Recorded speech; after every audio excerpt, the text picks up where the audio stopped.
Hi church family, I hope you're well during this season of national lockdown. At Aylsham Community Church, we want to be a generous people. It's part of our culture, it's the kind of church we want to be.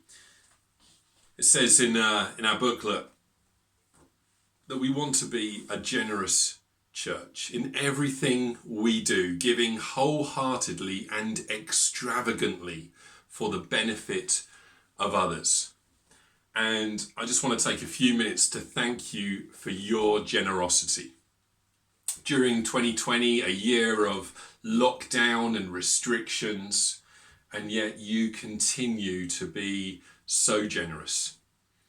Generous with food donations. Our boxes of hope that we've been doing with Aylsham Methodist Church, supporting local low-income families.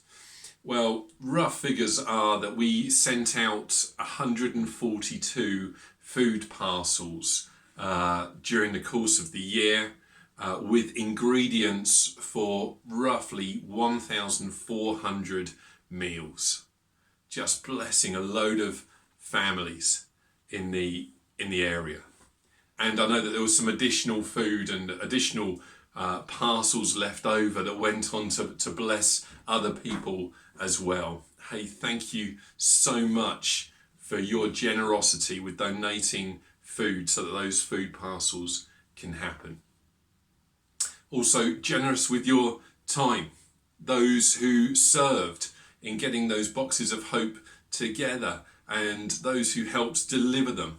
Thank you so much. And recently we have opened the community fridge and thank you to those of you who have given your time in serving on the fridge. Those of you who have given your time in leading us in worship on a Sunday, in preaching, in leading life groups, in youth work and serving our young people and children's work on a Sunday as well. And all the time behind the scenes that we don't see that is spent in preparation as well. Thank you for being so generous with your time. And thank you for being so generous with your finances as well. As elders, we had a budget planning meeting yesterday with some of our trustees. And as we reflected on last year and your faithful giving and the gift day that we had, and as we planned for this year, I just want to say thank you so much for your ongoing, faithful, generous giving to the mission that God has called us to here in Norfolk.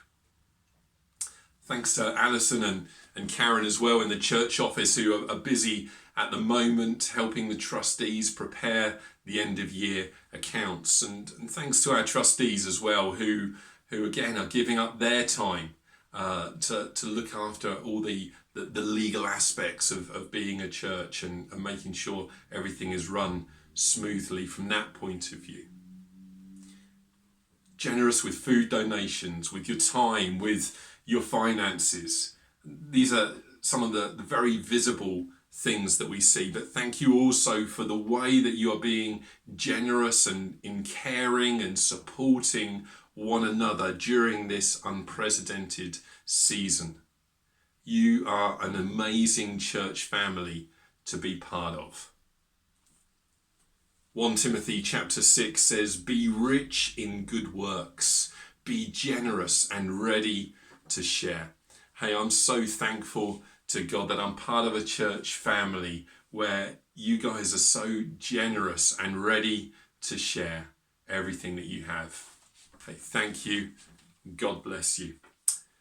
I just want to also just thank Sharon for my Christmas present that she gave me. She gave me a copy of this book, Revival Secrets. You may have seen her advertising this on the church family Facebook group. And this book is 11 chapters, 11 short chapters by 11 different authors who just share a short glimpse into their stories where they encountered something of a wonderful outpouring of the presence of God. And for me, in reading this book, there was a theme that just carried on through all the different stories. Let me just read a few quotes to you from a few of these different authors. Stacey Campbell says this: if we want revival, this is what we need. A life-changing encounter with him. Charlie Robinson says, I didn't seek God for revival. I sought to know him. I wanted to see his glory. Jermaine Nelson says, another essential key to revival is intimacy with God, cultivating a life of experiencing his presence. Jamie Galloway says, revival is the overflow of our heart culture. Our heart culture is determined by us encountering the Father's love for us. And Bill Prankard says, I'd been pursuing a ministry instead of pursuing a person. I just thought that was wonderful. In all their stories, this theme of just pursuing the Father heart of God, having a relationship with him, having intimacy with him, getting to know him more and more. That was what came first and foremost in all their stories.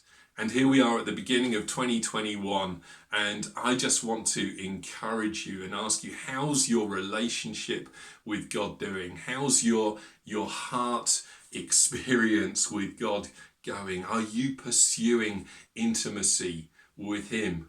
Hey, let me just leave that thought with you at the beginning of this year. God bless you. If there's anything we can do to serve you in any way, then please do get in touch.